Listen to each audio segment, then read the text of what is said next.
The race to rescue koalas. It's 2 in the morning, and a koala is caught in a fence. Megan Eichen, who runs a volunteer organization that rescues wild koalas, looks at the frightened animal and pulls on heavy leather gloves. Despite their cute, stuffed animal appearance, koalas can be ferocious when caught. Eichen places a wired cage on the ground and opens up a thick blanket. Then she and 2 other rescuers quickly get to work. One volunteer throws the blanket over the animal, both to calm it and to protect the rescuers from its teeth and claws. The other opens the lid of the cage. Eichen then firmly grasps the koala through the blanket, frees it from the fence, and puts it in the cage. If this koala were sick or injured, they would take it to the Australia Zoo Wildlife Hospital. But the animal is healthy. They must release it somewhere nearby, since koalas have a home range and feed in the same trees over and over. They take the animal to a nearby park that borders an area of open land. They set the cage down, open its door, and the koala runs up a tree and disappears. "Good luck, little one," Eichen says. But it will take a lot more than luck. The koala, symbol of Australia and one of the most beloved animals on the planet, is in crisis. Before Europeans settled in Australia more than 2 centuries ago, about 10 million koalas lived in the East Coast eucalyptus forests. Hunted for their fur, koalas nearly became extinct in the southern half of their territory. In the northern half, 1 million were killed in 1919 alone. By 1927, only tens of thousands remained. Koala numbers slowly rose through the next half-century, in part due to a nationwide hunting ban in the 1930s and government efforts to relocate them. Then urbanization began to take its toll. Habitat was lost, and diseases spread. With urbanization came the threat of domestic dogs and busy highways. Since 1990, when about 430,000 koalas inhabited Australia, their numbers have plummeted. Current population estimates vary from a low of 44,000 to a high of 300,000. Koalas are getting caught in fences and dying, being killed by dogs, struck by vehicles, even dying simply because a homeowner cut down several eucalyptus trees in his backyard, says Deidre de Villiers, one of the chief koala researchers at the Queensland Department of Environment and Resource Management. For 15 years, de Villiers has been monitoring koala populations, studying the reasons for their decline, and creating guidelines to make development more koala-friendly. De Villiers insists that koalas and humans can coexist in urban environments if developers get on board with koala-sensitive designs, such as lower speed limits for streets, green corridors for koala movement, and, most especially, preserving every precious eucalyptus tree. Unfortunately, koalas have another problem that threatens their survival. Disease is the other huge issue, says veterinarian John Hanger. Hanger has discovered that as much as half of Queensland's koala population may be affected by a single disease.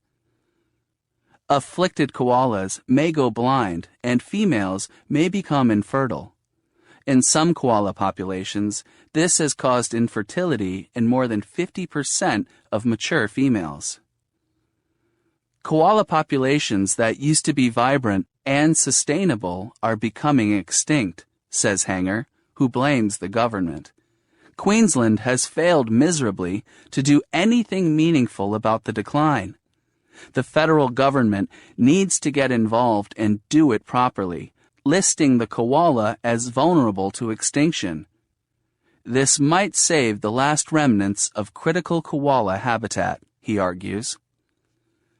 A recent report presented to the Australian government has made several recommendations to save the koalas, including listing the animals as threatened and vulnerable, funding a program to monitor koala populations, mapping their habitat, and managing lands to protect the koalas. Until these things happen, the efforts of people like Megan Eichen and Deirdre de Villiers will be crucial in helping to regenerate the ailing koala population. Deirdre de Villiers takes the koala's plight personally. Visitors to her home discover that she is a respected koala researcher by day, but a koala parent by night. She is caring for 5 koalas at once. Every other day, she goes out to cut and collect eucalyptus leaves, the koala's primary food. During the past 12 years, she has cared for more than 60 animals. One day, using a radio tracking device, she goes out to find TV, a wild koala she has been monitoring for more than a year. After TV is caught and gently put to sleep, de Villiers gets to work. She measures everything from the length of the koala's body to the width of her skull, the size of her teeth to the softness of her fur. Weight and general health are also noted. "I think she has a baby," de Villiers says suddenly. De Villiers then slips her finger into the pouch, opens it, and delicately brings out the tiny, blind, furless baby. She deftly examines it for any signs of disease, and then softly pushes the baby back inside the sleeping mother. "While there are still healthy babies, there's still hope," she whispers.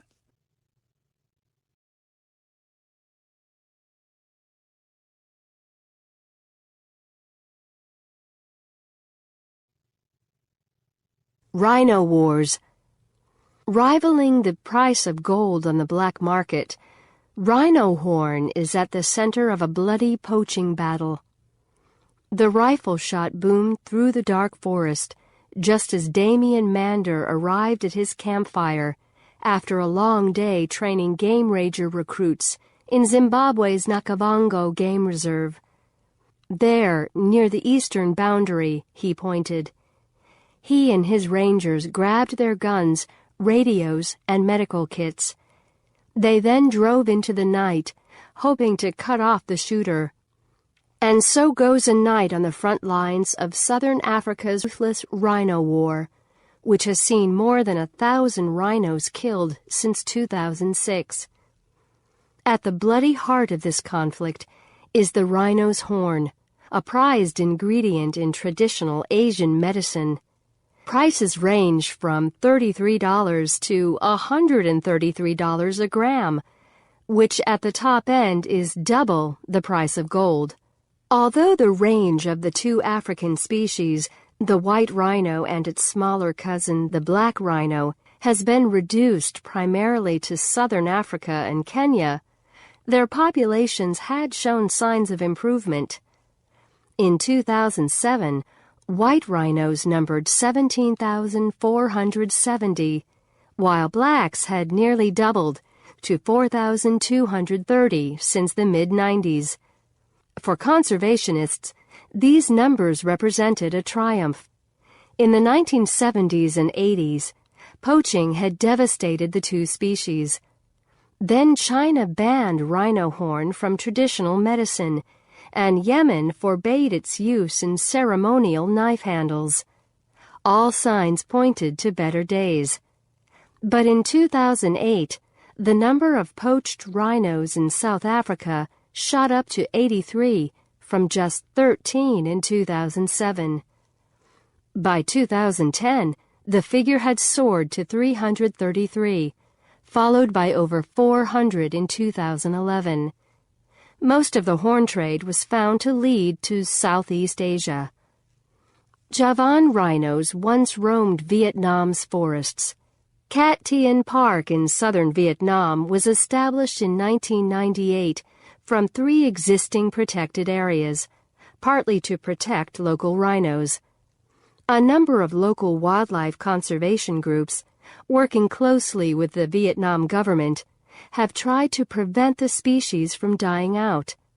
They achieved some early successes in halting illegal hunting, but were no match for the poachers.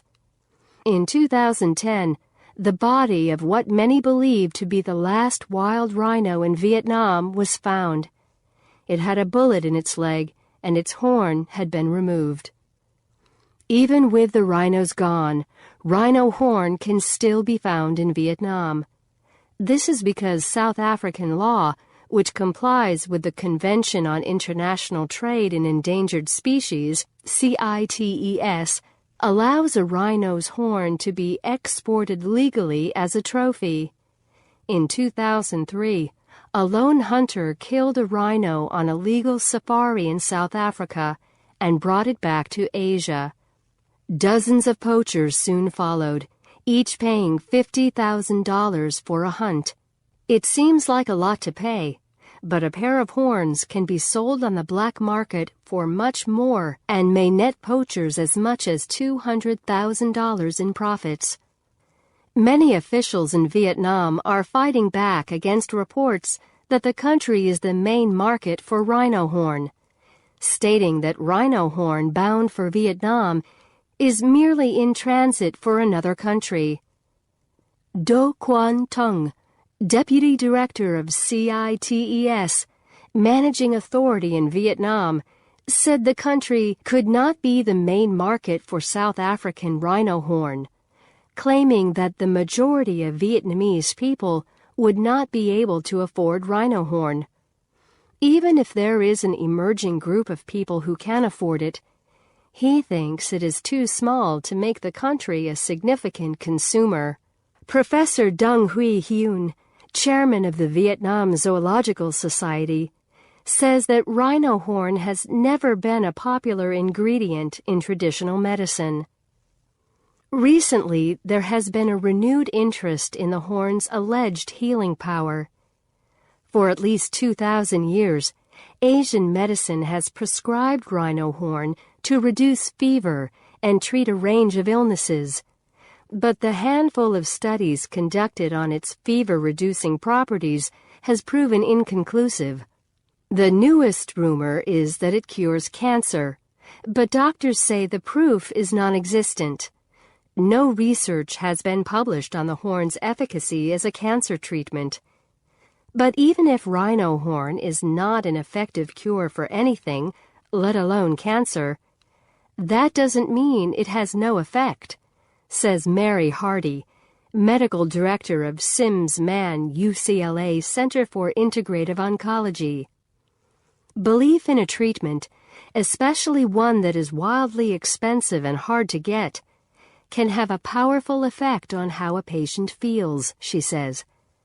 In any event, John Hume believes no rhinos need to die to supply the rhino horn to those who want it. The 69-year-old entrepreneur has amassed one of the largest privately owned rhino herds in the world and currently has more than 700 rhinos on 2 farms in South Africa. We take wool from sheep. Why not horn from rhinos? He asks.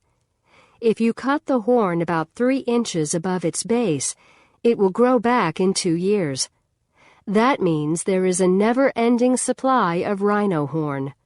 Hume suggests harvesting rhino horn is the next step in preserving the animals. Conservationists argue that legalizing rhino horn won't change the essential economics of poaching, that poached horn is always going to be cheaper than farmed horn. Hume disagrees. As buyers become confident in the availability of legal horn, prices will fall, which will prompt crime syndicates to leave the business. The fundamental difference is that poachers go after rhino horn for easy short-term profit. Farmers are in it for years of steady returns.